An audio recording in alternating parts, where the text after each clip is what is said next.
Chiquillos, buenos días, taller 2, evaluación de riesgos. Vamos a empezar con la unidad 2, ¿ya? Donde corresponde a la evaluación cuantitativa para seguridad, ¿ya?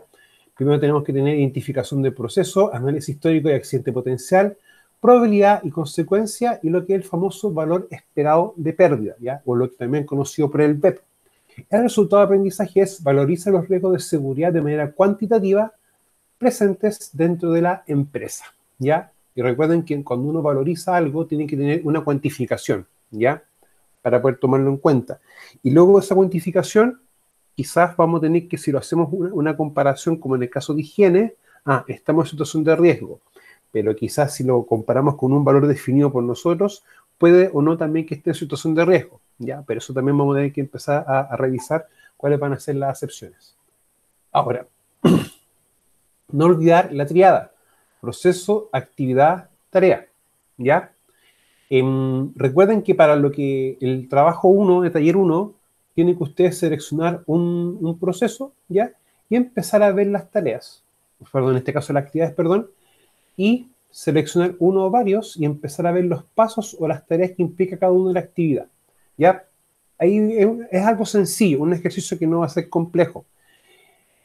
Pero, no, en este punto no de las tareas, sino que proceso de actividad, y luego por cada uno de los pasos de la actividad, ustedes tienen que señalizar cuáles son, o señalar, mejor dicho, cuáles son los riesgos por cada actividad, ¿ya? Por eso es importante que también lo tengamos así.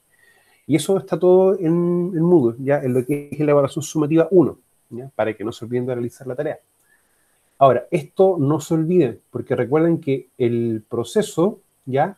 Va a tener muchas veces distintas actividades. Y esto tiene que estar normado y regulado por un procedimiento. Y la tarea está normada muchas veces por un instructivo, ¿ya? Para poder también tomarlo en cuenta. Ahora, hay cosas puntuales como, por ejemplo, el uso de herramientas eléctricas, ¿ya? Uso de herramientas manuales y uso de herramientas neumáticas, por ejemplo. Como son categorías, para ese caso o evento específico, uno hace un procedimiento general de ese uso de herramientas, ¿ya? Y después, cuando hay algo más específico, hace un instructivo, ¿ya? Pero ellos después vamos a ver un poco más en detalle aquello. Ahora, para análisis de tarea, un análisis del trabajo, ya que ahora vamos a empezar ya como a trabajar ya con el nombre más concreto.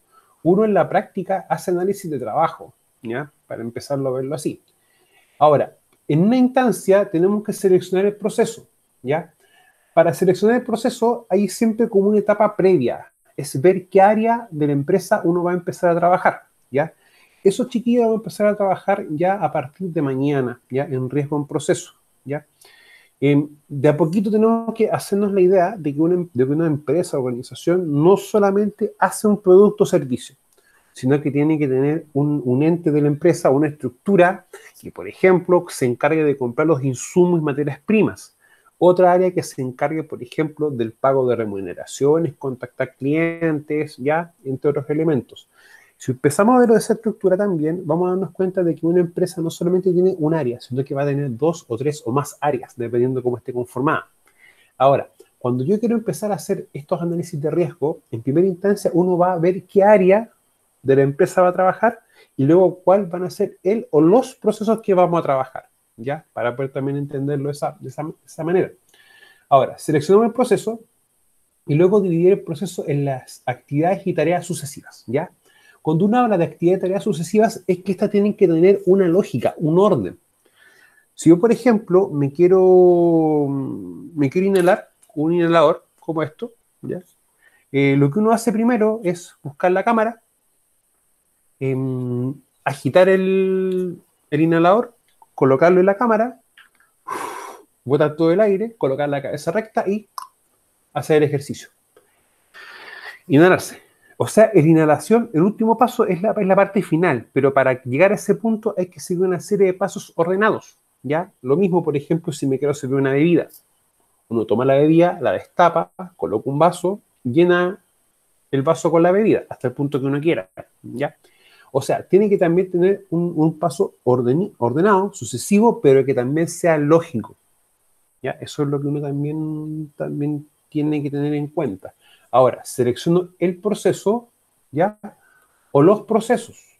¿ya? Quizás, vamos, en primera instancia, uno define todos los procesos que hace la empresa y ya uno empieza a trabajar los más críticos, ya que vamos a ver también cómo uno puede también de una manera como primaria poder llegar a ese criterio.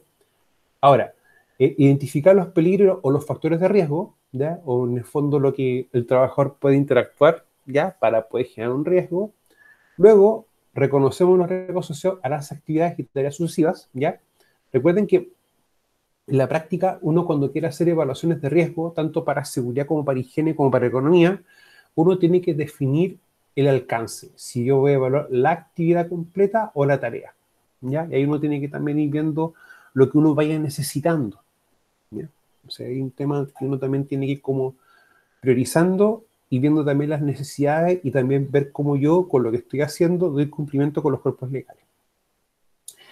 Y después viene evaluar los riesgos asociados a las actividades y tareas sucesivas, ¿ya? Recuerden que hasta este punto, nosotros esto lo teníamos como concepto y hemos visto en algunas nociones del famoso BEP, ¿ya? Pero ahora vamos a empezar a trabajar esta clase con la parte teórica, la próxima semana ya con la parte más práctica, ¿ya?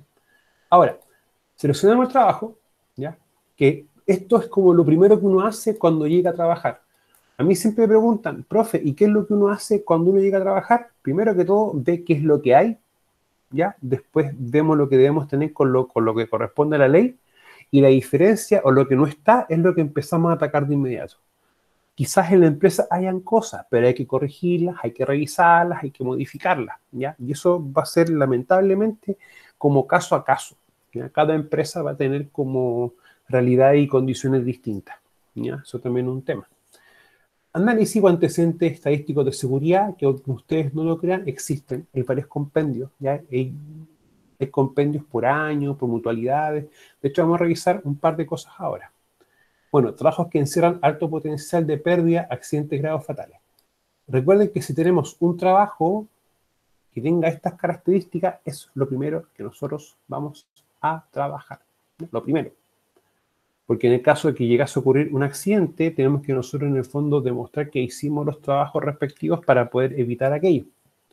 Bueno, trabajos en los que intervienen gran número de personas. Recuerden que a mayor cantidad de personas que están trabajando, aumenta la exposición, por lo tanto, aumenta la probabilidad, ¿ya?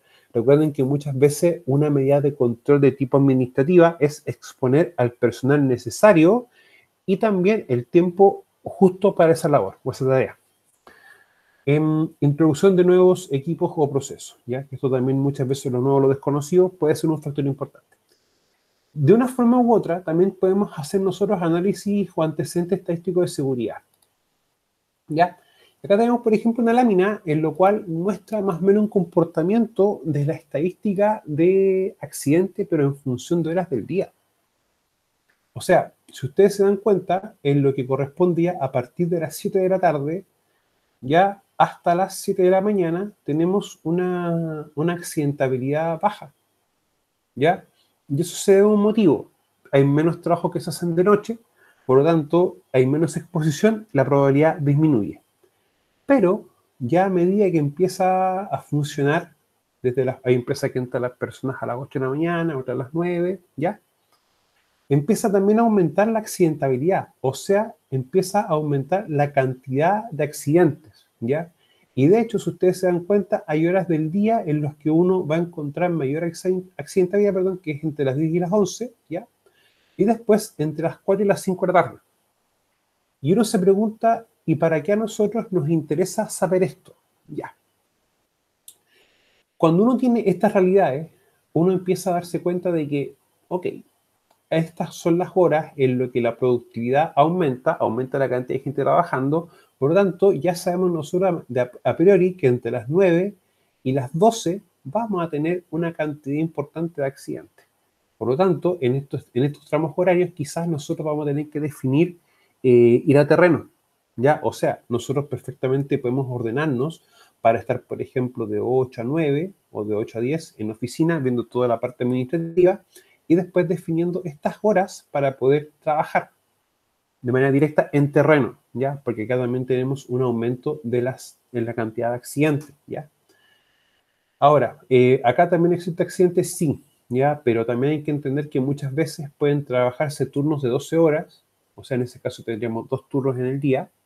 O también lo que hacen muchas empresas que tienen turnos de 8 horas. Entonces, en ese caso, el día se va a dividir en 3 turnos. ¿Ya? Por eso también un tema importante a considerar. Ahora, otro ejemplo son las zonas del cuerpo lesionadas. Si ustedes se dan cuenta, lo que es piel, parte media, rodilla, tórax, se empieza a aumentar, aumentar, aumentar, aumentar, hasta que llega el punto que es brazo, dedos y manos. Y si ustedes se dan cuenta, si yo sumo estos dos, es prácticamente el 29, casi el 30% de la zona del cuerpo accidentada. Y no es ilógico, ya que en el 60% de los accidentes intervienen lo que son las manos y los brazos, ¿ya? O sea que todo lo que implique uso de estas extremidades del cuerpo, ya también tenemos que darle como una orientación un poco más específica, quizás no en sí en la evaluación, ¿ya? Pero quizás también en las medidas de control. O sea, si tengo herramientas eléctricas, lo primero que uno revisa es que la herramienta esté en buen estado de funcionamiento. Segundo, ¿qué pasa con la parte eléctrica? O sea, si por ejemplo el cable o lo que son las conexiones están rotas, están dañadas, ¿ya? O presenta algún problema o algún daño que deba ser reparado, ¿ya? Y también uno también le hace como ciertas campañas de revisión de herramientas, ¿ya? Si tengo herramientas eléctricas y neumáticas son los que utilizan aire comprimido, ¿ya? Deben tener revisiones diarias, etcétera, ¿ya? Para poder en el fondo poder tratar de detectar alguna condición de riesgo previo a que ocurra un accidente. Me puedo tomarlo en cuenta. Y también tenemos estadísticas que me dicen, en el fondo, los tipos de accidentes. Y acá vamos a tener, por ejemplo, otros, que es el 30,6, que en el fondo no están definidos por los tipos de accidentes, ¿ya? La norma chilena 436, chiquillos, es lo que a nosotros nos define los tipos de accidentes, por si acaso. Y ahí está bien ordenadito, bien categorizado. Pero si, por ejemplo, vemos los dos grupos que tienen mayor cantidad, vamos a tener GP, que es golpeado por o contra objeto material, y SE, que es sobreesfuerzo por peso excesivo o movimiento brusco, ya que son como en el fondo. Ahora, los sobreesfuerzos, chiquillos, no solamente se puede tomar por un movimiento brusco o porque lo que tú estás levantando sea muy grande o tenga una masa importante. Peso está mal dicho, peso es una fuerza perpendicular hacia abajo, por lo tanto que más sea harto. Es también cuando tú estás trabajando en posturas no normal o posturas no anatómicas. O sea, por ejemplo, si yo tengo este muñeco, ¿ya? Este muñeco que en el fondo es un muñeco articulado, una posición no natural asociado a por ejemplo, es que si te estuviese de pie con la espalda curva. Si ustedes se dan cuenta, ya se va a empezar a producir una compresión, por ejemplo, en la zona lumbar. Y eso, cuando es prolongado en el tiempo, va a empezar a producir una especie de sobreesfuerzo, pero por postura inadecuada, ¿ya? Y eso también es un riesgo asociado. Y que también puede generar una lesión, ¿ya? Las lesiones, chiquillos, en la espalda también tienen una cantidad importante, ¿ya? Y muchas veces el trabajador no lo denuncia o no lo muestra al empleador que tiene esa lesión. Y ahí también hay temas con eso. Bueno, los trabajos también que encierran alto potencial de pérdida, accidentes graves fatales, ¿ya? Que si yo al ver los trabajos que tengo y veo los tipos de accidentes que se pueden originar, ok, si tengo un fatal que puede tener esta condición o un accidente grave que puede tener esta condición, o también tenga uno de los 7 accidentes graves que estén dentro de las 7 definiciones operacionales, ya, ese es candidato a hacer la evaluación de riesgo de manera inmediata, ¿ya? O sea, no tiene que tener esa lógica de decir, no importa, no, después lo vemos. No, se evalúa de inmediato. Lo otro también es ver que si en la empresa ya esto ha ocurrido un accidente, o quizás un accidente que ni siquiera esté contemplado en estas definiciones, pero que ya ha ocurrido más de una cantidad, más de 4, 5, 6 veces en un periodo corto de tiempo, aquí hay algo que está fallando. Por lo tanto, también debe hacerse esa evaluación de riesgos para poder trabajar ese contexto. Miren, dividir el trabajo en etapas sucesivas, no hacer demasiadas divisiones ni detalles y tampoco no hacer una división muy general. Uno siempre habla que puede hacer un trabajo de 5 a 7 pasos, ¿ya? Ahora, es como el estándar. Ahora, si un trabajo tiene que hacerse en 8 o 9 pasos, se hace en 8 y 9 pasos, ¿ya? Eso también es importante. Ahora, también no a veces cometemos un error de colocar un control. O sea, cuando uno ve un proceso, muchas veces uno tiene que hacer, por ejemplo, un diagrama de flujo, ¿ya? Un diagrama de decisión. Y los diagramas de decisión, en este caso cuando tenemos una decisión en sí, perdón, que es como esto de sí o no, ahí uno tiene que colocar en ese análisis en sí las medidas de control, ¿ya? La idea es ver el trabajo cómo se está haciendo y ahí después empezar a ver las medidas de control y no colocar los controles en sí en el mismo paso, ¿ya?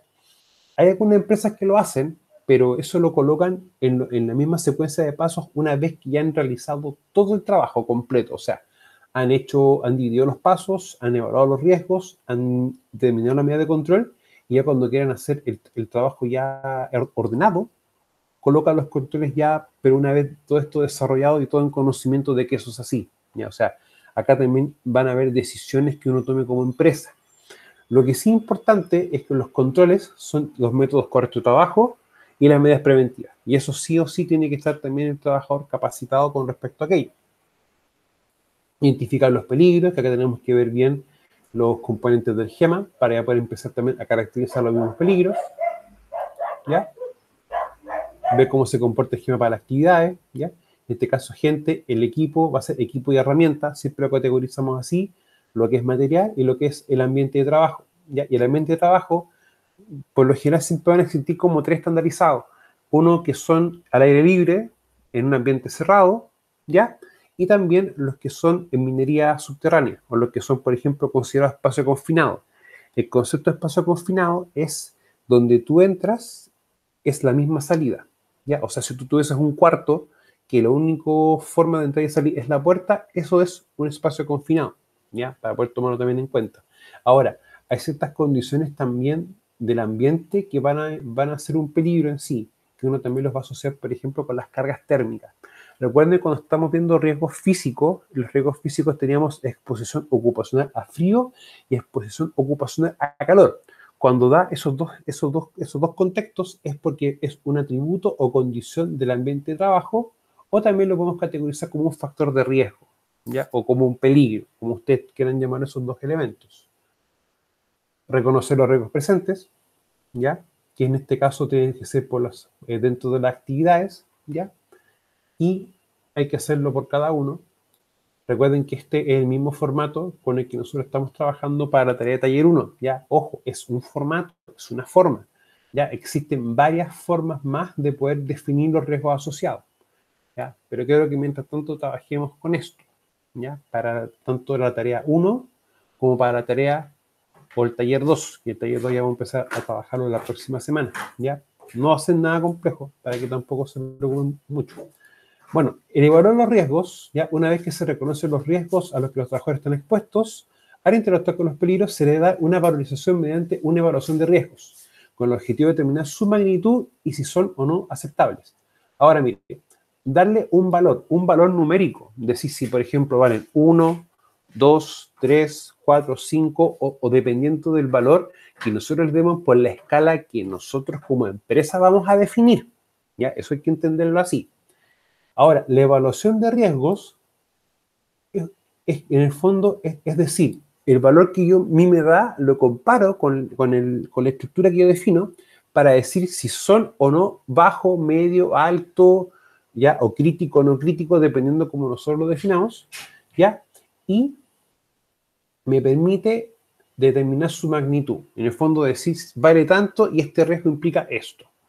¿Ya? Por eso es que en el fondo la evaluación es tomar algo, cuantificarlo y tomar la decisión si es o no. De ahí que se tenga que explicar de esta forma. Ahora, si son o no aceptables. O sea, si nosotros aceptamos un riesgo o no lo aceptamos. ¿Ya? Pero eso también viene muchas veces a ser también en algún aspecto algo subjetivo. O sea, nosotros estamos claros que debemos aplicar medidas de control para todos los riesgos. Si tenemos un accidente que tenga como consecuencia un accidente fatal o grave, un alto potencial, ok, se debe controlar, ¿ya? Y se debe evaluar como un riesgo alto. Pero también hay que entenderlo así, se evalúan todos los riesgos, pero si un riesgo da un valor bajo, ya nosotros estamos aceptando que ese valor sea así. Si un riesgo está alto, nosotros también estamos aceptando que esto sea así. Lo que sí tenemos que trabajar muy bien es la consecuencia, ¿ya? Para poder también tomarnos esa perspectiva. Cuando también hacemos la evaluación de riesgo, empieza también a aparecer el concepto de riesgo puro. El riesgo evaluado en primera instancia sin ningún control. Ya. Y acá viene a veces como la lucha o la pelea que tiende muchas veces a tener con uno a la hora de estar haciendo evaluaciones de riesgo. Ya. Yo sé que lo tenemos que empezar a ver ya en la próxima unidad, que es la evaluación de riesgo higiénico. Nosotros siempre cuando evaluamos riesgo tenemos que decidir, en primera instancia, vamos a evaluar todo como que no hubiese ninguna medida de control. Y en ese aspecto, uno le va a dar un valor alto, muy alto el valor. Si uno después hace la misma evaluación, pero con los controles que hay existentes en la empresa, sin controles que nosotros empecemos a colocar después que hagamos la evaluación, va a bajar. O puede que se mantenga. Eso va a depender de lo que esté y de los controles que estén definidos.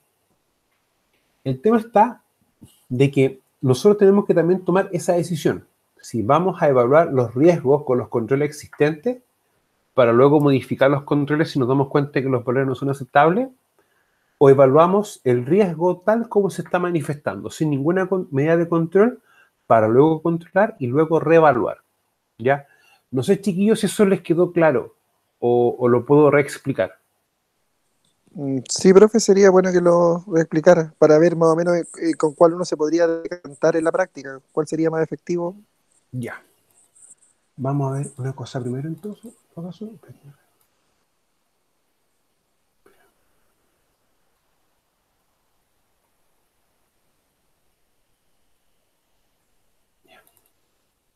Miren, si vemos un poquito lo que estábamos viendo en la clase anterior, esto que está acá es una evaluación sin ningún riesgo, o sea, sin ninguna medida de control. Por lo tanto, si nosotros, por ejemplo, evaluamos el riesgo de atrapamiento o de ser atrapado por esto, que en el fondo esto se cortara y esto que ya se ríe el trabajador, el riesgo va a ser alto o va a ser bajo. Alto. Alto. Y no tiene discusión. ¿Ya? Porque acá en el fondo estamos trabajando sin ninguna medida de control. Y esta medida de control que está puesta acá va a dar en el fondo la falsa sensación de seguridad nomás, porque ni siquiera no corresponde esto, no, por ningún motivo. Ahora, si yo evalúo este contexto, ¿el riesgo va a ser alto o va a ser bajo? Bajo. Va a ser bajo, porque si tú te das cuenta, estructura está diseñada para este efecto. Está para esto, ¿ya? Ahora, uno claro va a decir bajo, porque en la práctica estos vienen con una especie de freno y con unos bloqueos, que en el fondo uno cuando realiza esto y si los coloca adecuadamente o los activa, esto va a funcionar. Y la probabilidad de que esto falle y se caiga todo encima de los trabajadores es muy baja, ¿ya? Pero este es un contexto cuando pasa eso. Ahora, quizás en higiene industrial hay veces que uno tiene que evaluar cómo está un riesgo. Y quizá ya hay un control, pero el control no es adecuado. Pero eso te lo va a decir la evaluación de riesgo en la parte de higiene industrial, ¿ya? Para poder tomarlo también de esa perspectiva. Chiquillo, no sé si con eso le quedó más o menos claro. Sí, profe. ¿Sí? Muchas gracias. Ahora, una vez que yo evalúo, debo decidir si el riesgo ha sido un riesgo aceptable.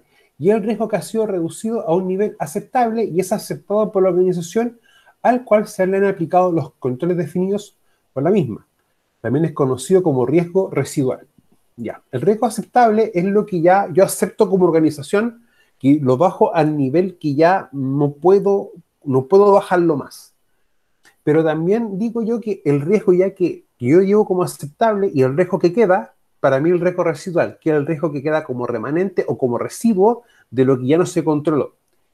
Ahora, este riesgo va a seguir estando. Y nunca se quiten este concepto de la cabeza. No porque el riesgo sea uno o sea muy bajo, no puede ocurrir algo. No va a ocurrir algo. Va a ser siempre. O sea, ya con que el riesgo tenga un valor, eso te va a indicar a ver, qué tan rápido o qué tan favorable es que pase un evento u otro, ¿ya? Para poder también tomarlo de esa perspectiva. Bueno, la herramienta con la que vamos a hablar los riesgos para el ámbito de seguridad es el BEP, para la prueba de pérdida, la cual expresa la magnitud de un riesgo. Esta contempla dos aspectos, la consecuencia y la probabilidad, y se expresa de la siguiente manera: valores prueba de pérdida, probabilidad por consecuencia, ¿ya? Y donde la P corresponde a probabilidad y la C consecuencia. Cuando uno empieza a aplicar esto, lo primero que uno se pregunta, oye, y si llega a ocurrir un accidente, ¿cuál es la consecuencia más alta que puede pasar? Y uno se da cuenta y empieza más o menos a discernir, pero dependiendo de cómo se desarrolla el trabajo o cuáles sean las componentes del esquema presente. Mira, eso también hay que entenderlo así. Y lo otro que uno pregunta, ¿qué tan probable es que llegue a pasar esto? Ya, uno puede partir con la consecuencia, con la probabilidad o con la probabilidad y consecuencia. Cuando empieza a visualizar esto, ya es distinto cuando uno ya empieza a trabajarlo en una especie como de matriz, ¿ya? Hay que también verlo de esa perspectiva. Bueno, probabilidad es la posibilidad de que un evento ocurra. La probabilidad es un factor fundamental asociado al riesgo, es condicional y se presenta por evento, ¿ya? O sea, es condicional porque en el fondo puede que pase como puede que no pase. La probabilidad de ocurrencia de un evento va a depender del tiempo de exposición, de las capacidades y cualidades de la persona expuesta al riesgo, de las condiciones del lugar de trabajo y de la complejidad de la actividad, entre otras variables. Cuando uno habla de probabilidad, esta definición de probabilidad, aunque esté enmarcado en esta fórmula y que es para seguridad industrial, ya uno también puede tomar esto como llevar un poco también al ámbito de la higiene industrial, porque la probabilidad dentro de lo que es la higiene, uno también lo puede tomar como que es la exposición, ¿ya? Y también cuánto tiempo está expuesto, la concentración y la susceptibilidad de la persona. Y eso también uno lo puede llevar a ese punto. La consecuencia es el resultado de un incidente en términos de lesiones, enfermedades profesionales o daño a la propiedad y se considerará como el efecto más probable que ocurra dado el incidente. Ya. Recordemos que cuando tenemos una consecuencia y esa resulta un incidente, este incidente ya pasa a llamarse accidente, ¿ya? Para poder también tomarlo de esa perspectiva. Recuerden, chiquillos, que en el ámbito o en el vocablo nuestro o en nuestras leyes, el concepto de incidente no existe. Sí existe el concepto de accidente, ¿ya? Ahora, desde el punto de vista de la gestión o desde el punto de vista de tener un sistema de gestión, un accidente se va a definir como un incidente en el cual hubo una pérdida, ¿ya? Que eso también es la otra definición que uno puede tomar de accidente, ¿ya? Y recuerden que la diferencia entre un incidente y un accidente es la lesión. Ahora miren, evaluar los riesgos siguientes. Nosotros cuando estamos viendo las otras unidades, vimos una definición o unos criterios para probabilidad y unos criterios para consecuencia. Y si ustedes observan, esto es muy distinto de lo que nosotros estuvimos viendo en las clases anteriores. ¿Ya? Me explico.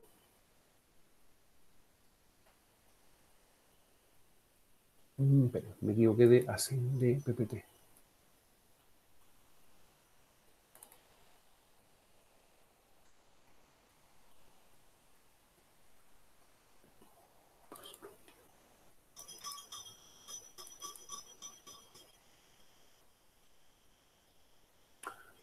Cuando estuvimos viendo la clase anterior, ya en riesgos, por ejemplo, estuvimos viendo este concepto o esta forma de poder de ver la probabilidad.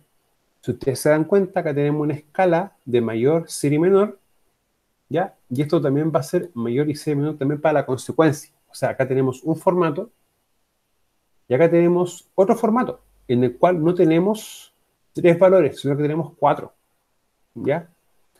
Yo le insisto, esto, como uno lo ve acá, queda definido por la organización. Nosotros como empresa, como organización, vamos a definir cuál va a ser la escala que tengamos nosotros para poder evaluar los riesgos, ¿ya? Hasta que no llegue un punto en el que exista un decreto o una norma específica que diga toda empresa cuando realice su evaluación de riesgos lo haga de esta manera, esto va a quedar a nuestro criterio, ¿ya? Para entenderlo así, ¿ya? Por si acaso, y eso también es pregunta de prueba. Ahora, acá tenemos números pares, ¿ya? Y a mí, por un tema no sé, Rodrigo, dígame. Sí, profesor, ¿cuál sería el fin que tendría una organización para dar un valor más alto o más bajo dependiendo del, o sea, en iguales circunstancias, ¿cuál sería, por ejemplo, un objetivo? La criticidad de sus trabajos, Ya, ¿ya? Mira, por ejemplo, a ver, a mí, dentro de los rubros con que a mí me tocó trabajar o me propusieron también trabajar, hay un rubro que yo siempre le tengo mucho respeto y es la parte eléctrica. Todo lo que tenga que trabajar con electricidad, ya sea con tensión media o alta tensión. Yo a eso le tengo un respeto único, porque ahí la evaluación de riesgo también va a ser bien particular por las mismas condiciones ambientales y también por las características de energía eléctrica. claro. Los Otro accidentes son caso, fatales casi siempre. casi siempre, por ejemplo, con explosivos. Con explosivos tú también tienes que tener una evaluación de seguridad, pero también como uno van a ver rangos de explosividad o radios que, por ejemplo, explota un explosivo y se va a proyectar hacia alrededor. Ahí tú también en un aspecto tienes que trabajar con otra metodología de evaluación que es, por ejemplo, PROVIT, ¿ya? Que también me permite, por ejemplo, si esto fuese un cilindro con gas licuado, te calcula el radio de explosión. Entonces yo siempre llamo a definir el criterio, pero también dependiendo de las características de tus trabajos. O sea, por ejemplo, si vamos a trabajar en una construcción de casas de hormigón, ahí tenemos que tener en primera instancia una evaluación súper fuerte en lo que es higiene industrial. Específicamente exposición a sílice y exposición a ruido. No se discute eso, porque eso va a estar presente constantemente. Pero luego en las evaluaciones de riesgo, uno empieza a ver, oye, pero ¿y qué trabajos tenemos? Mira, tenemos contacto con energía eléctrica y uno empieza así. Ah, ¿sabes qué? Para ese caso, ok, utilicemos, por ejemplo, una en el que sea 6, 4 y 2, por ejemplo, o 1, 3 y 5. Porque claro, tú tienes riesgos críticos, pero como son solamente quizás casas de un piso, o quizás esa empresa se dedica solamente a hacer los radieres, sus procesos en sí más complejos o sus riesgos más complejos quizás son los riesgos higiénicos y quizás un riesgo asociado a ergonomía por las posturas de trabajo o movimientos repetitivos. Entonces ahí uno empieza más o menos como a establecer ciertas diferencias. Ahora, muchas veces quizás la diferencia no está en darle un valor al riesgo, sino que está en cómo implementamos los controles que definimos para esos trabajos. Ya. O sea, el mismo riesgo, el mismo control que, por ejemplo, va a tener preparar una mezcla de cemento afuera que dentro de un lugar, No, no, porque afuera tengo una ventilación natural producto del viento, adentro de una casa no. claro. ¿Ya? Entonces, muchas veces yo siempre he dicho que lo que nos permite visualizarle una evaluación de riesgo es los controles, pero los controles, o sea, cuando yo les digo, identifiquen su peligro, reconozcan el riesgo y en esa etapa empiecen a ver el esquema, es para que ustedes vean bien cuando ya evalúen el riesgo, cómo hay que implementar las medidas de control. Ese es el punto, porque tú debes controlar el riesgo, pero el riesgo nace cuando la persona interactúa con el peligro. Por lo tanto, está el peligro y en el peligro tú tienes que empezar a colocar las medidas de control para que cuando la persona interactúe el riesgo sea bajo. Porque en el fondo tú tienes que empezar a controlar ciertas características o atributos del peligro. Claro. Profesor, ¿Mm? un comentario. Bueno, en La Serena hace hartos años atrás, yo tengo un amigo que tiene un cable en la salida hacia el Valle del Elqui, ¿Mm? y estaban las ramas de un árbol grande tocando los ¿Ya? cables. Entonces, obviamente que el papá de él quiso arriesgarse y llamó a una empresa que se dedicaba a eso. Un día sábado, entonces llegó el chofer y la persona que iba a cortar las ramas, que tenía como 20 años, algo así. Pero después nos enteramos de que tenía que llegar una tercera persona que no fue por ser día sábado, que es el que separa con unas varillas especiales esa rama de los cables. ¿Y qué pasó? Que el joven cuando estaba cortando, se sintió un golpe y al final se electrificó el árbol y murió al tiro. Fue instantáneo, instantáneo, porque el chofer, claro, no tenía la misma función, se quedó dentro del camión y él solo, entonces el viento conectó las ramas con los cables y murió inmediatamente. Pues sí, de hecho, nosotros, por ejemplo, cuando me tocó muchas veces trabajar partes eléctricas, nosotros trabajamos con un criterio bien sencillo. Desenergizamos todo. Cortaban energía de inmediato. ¿Ya? Yo sé que quizás me pueden decir, pero profe, hay empresas que trabajan de una manera y aplican ciertos controles y se puede trabajar con energía, con elementos energizados. Sí se puede hacer, pero muchas veces uno también tiene que tener claridad de que quizás los mismos accesorios de un sistema eléctrico tendrán las condiciones para aguantar una sobrecarga, por ejemplo. Claro. Porque hay muchas veces de que quizás uno llega a un lugar físico, pero yo no te aseguro que, por ejemplo, todas las empresas tengan un plan de mantenimiento en el cual ellos revisen a lo menos una vez al año su sistema eléctrico, por ejemplo. Claro. Entonces hay veces... Y si en este caso como un alumbrado público, esas cosas, ahí no se podría intervenir como la electricidad, o igual podría ser a través de un plan, no sé. Es que lo que pasa es que en ese aspecto lo que uno debe hacer es llamar a la empresa eléctrica. Ya. Porque nosotros técnicamente, incluso es más, si por ejemplo cuando uno tiene un poste en una casa, tú ni siquiera puedes llegar a intervenir ni siquiera hasta el medidor. O sea, lo que tú puedes intervenir en tu casa, por ejemplo, es desde el medidor hacia dentro de la casa, lo que yo tengo entendido. Y hacia afuera, técnicamente, tú tienes que llamar a la empresa eléctrica. Claro. Ahora, no sé si ustedes se acuerdan cuando estaban reparando la iglesia acá en Vallenar, ¿Sí? y que por calle Prat estaban los andamios, y los andamios estaban como a más o menos unos 10, 15, 20 centímetros del alumbrado. Sí, Ujú, sí, sí, sí. sí.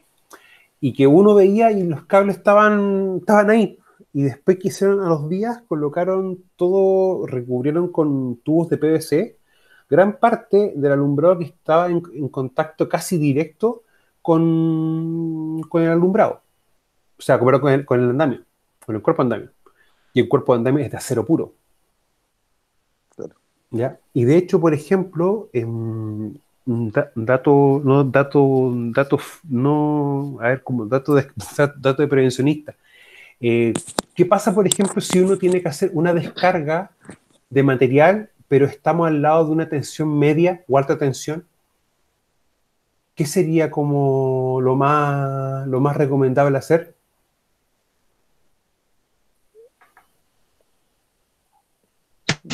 ¿Cortar la Desen- luz de Desenernizar. inmediato? No, pero si por ejemplo estamos haciendo una descarga y tenemos en la línea de tensión, por ejemplo, camina Huasco, tú no puedes cortar la luz de un tendido electrónico porque lo más probable, eléctrico, perdón, que lo más probable es que tú dejes sin energía eléctrica a una comunidad. Pero aún así tienes que hacer, por ejemplo, descarga de tierra con un camión tolva, por ejemplo. La medida de control más correcta en ese sentido sería ver la línea y descargar el material a unos 20-30 metros de donde está la línea de tensión, o tensión media, por ejemplo. Razón Distancia en este motivo, caso. una distancia. Y tener Ujú. distancia en media de control, porque si tengo una tolva de un camión y esa tolva es acero puro, Claro. y el acero es conductor de la electricidad, Sí, sí. Y en ese aspecto, cuando hay ciertas condiciones ambientales como humedad, ocurre un fenómeno que es la famosa corriente de inducción.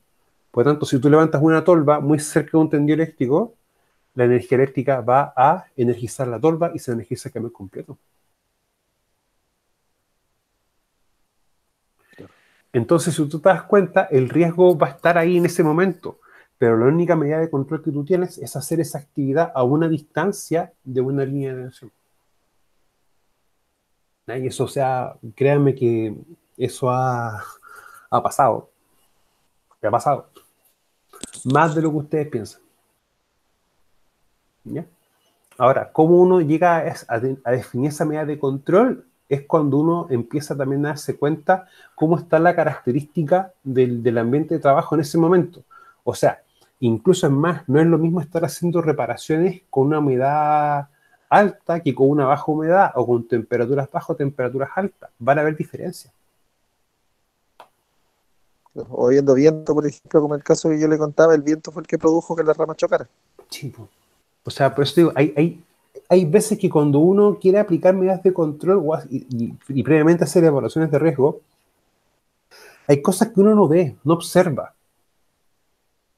Yo siempre he dicho, nosotros los hombres tendemos a mirar y en ese aspecto nos diferenciamos las mujeres porque la mujer observa y ve más detalles, ve más cosas, tiene una riqueza mucho más grande al observar ciertas cosas. Así es. Sí, no, si no es el caso de nuestras mamás nos miran a uno y cachan al toque lo que te pasa, pero de una sí. ¿Ya? Pero eso yo siempre he dicho, ojalá que cuando uno evalúe riesgo, identifique los peligros, reconozca toda esa etapa previa, lo haga con una mirada de mujer. Porque uno, insisto, nosotros en ese aspecto, a mí, por ejemplo, me preguntan, ¿esto de qué color es? Yo digo, no es celeste. Para mí es celeste, pero para la otra persona o para la mujer, ese no es un celeste. Es un celeste que tiene este apellido.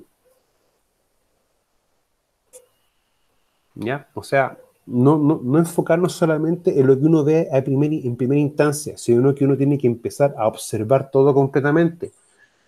Cuando muchas veces me tocaba hacer trabajos críticos, como por ejemplo tener que elevar cargas de 30 a 40 toneladas, cuando queríamos hacer las planificaciones, nosotros nos metíamos a internet, nos metíamos a YouTube, veíamos videos ya de maniobras así, críticas, y empezamos a considerar todas las variables también. ¿Ya? Y eso es así, chiquillo, o sea, yo lo veo de esa perspectiva. Entre más información uno tenga o más recabe, uno identifica mejor los peligros, reconoce mucho mejor los riesgos y lo evalúa claramente. Recuerden que si yo identifico mal mi peligro, lo caracterizo mal, veo mal el esquema y evalúo mal, controlo mal. Y si un control que yo defino está mal hecho, mal implementado o es incorrecto y un trabajador muere, ya vamos a empezar a tener temas en lo civil y lo penal, para tomarlo también en cuenta. Otro elemento importante es cuando definimos los criterios, ¿ya? Es definir las magnitudes tanto para la probabilidad como para la consecuencia. Se procederá a establecer la magnitud del riesgo, MR, la cual se obtiene a partir del producto de la probabilidad por la consecuencia, o sea, de la famosa multiplicación, como por ejemplo 1 por 1 o 4 por 8, así. ¿Ya? Así que solamente en este aspecto vamos a requerir una operación básica y sencilla como multiplicar, ¿ya? Para que tampoco nos preocupemos. Ahora, lo importante es cuando uno empieza a establecer este modelo o este caso, es definir esto, los valores que va a empezar a obtener y va a empezar a dar, ¿ya? O sea, si tengo un riesgo en el que la consecuencia es 1 versus un riesgo en que su consecuencia es 64, yo le aplicaría muchas más medidas de control a este.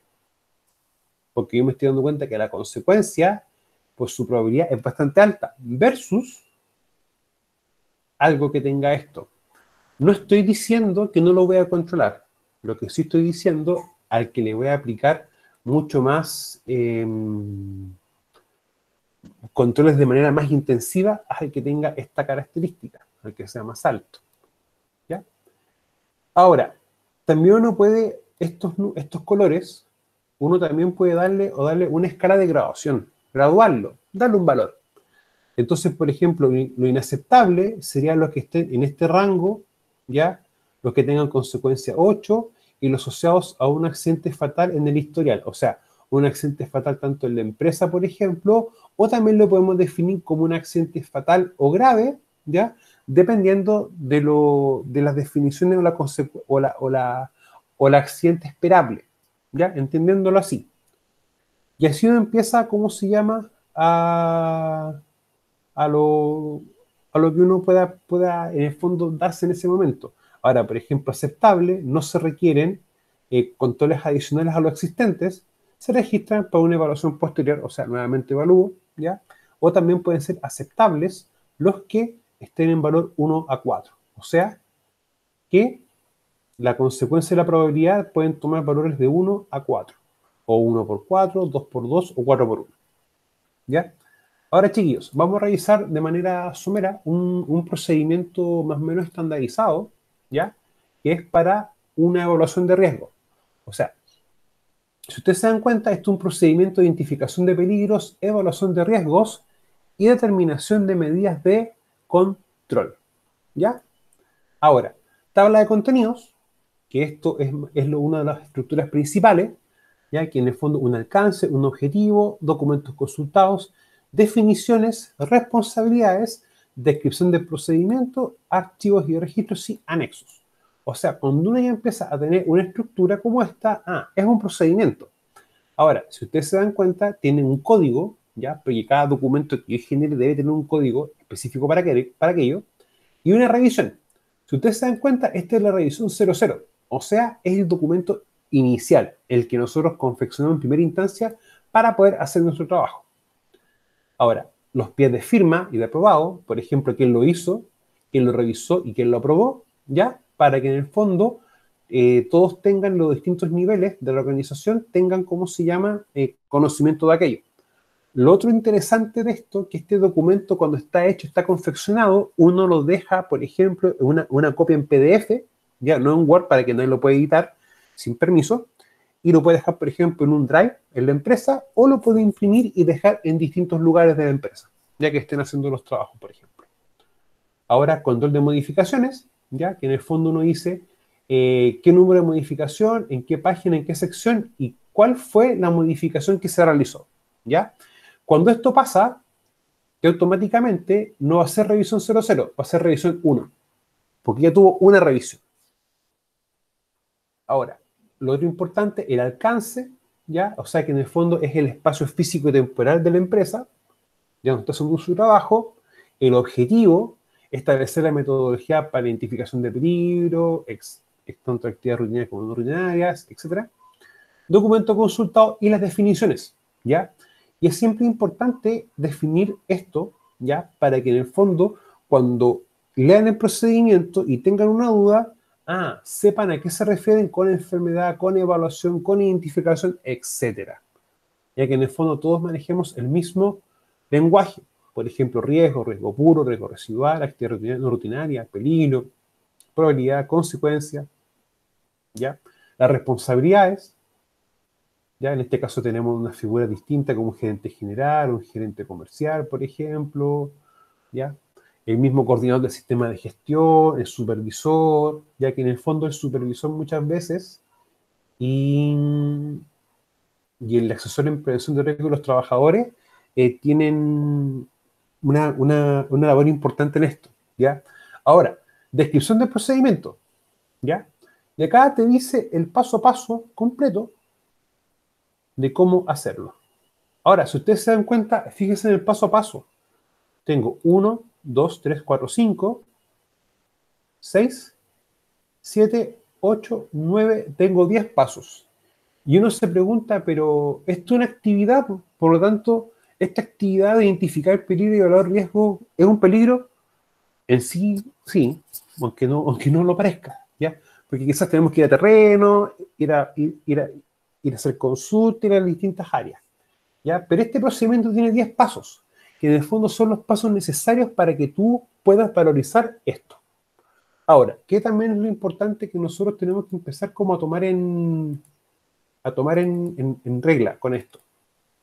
Si yo tengo un procedimiento, tengo también que tener una famosa matriz para identificar y evaluar los riesgos, ¿ya? Esto está con un formato distinto porque la empresa lo tenía en su estructura así. Pero nosotros vamos a utilizar uno mucho más simple, ¿ya? Pero se utilizan elementos así chiquillos, o sea, no es nada complejo, ¿ya? Pero esto lo vamos a empezar a trabajar ya la próxima semana. O sea, tengo mi procedimiento, ¿ya? Que en el fondo me define todos los pasos, todo lo demás, y lo que ya implica por sistema de gestión. De igual forma, esto igual se los voy a subir, ¿ya? Para que también tengan esto y lo puedan empezar a revisar, porque esto lo vamos a trabajar, por lo menos para lo que es la parte de seguridad industrial, lo vamos a estar trabajando de manera constante, ¿ya? Para que lo veamos, porque esto Recuerden que también tenemos el taller 3, que tiene relación con la o las medidas de control, ya, para poder también irlo trabajando. Ya, chicos, eso ha sido por el día de hoy. Ya,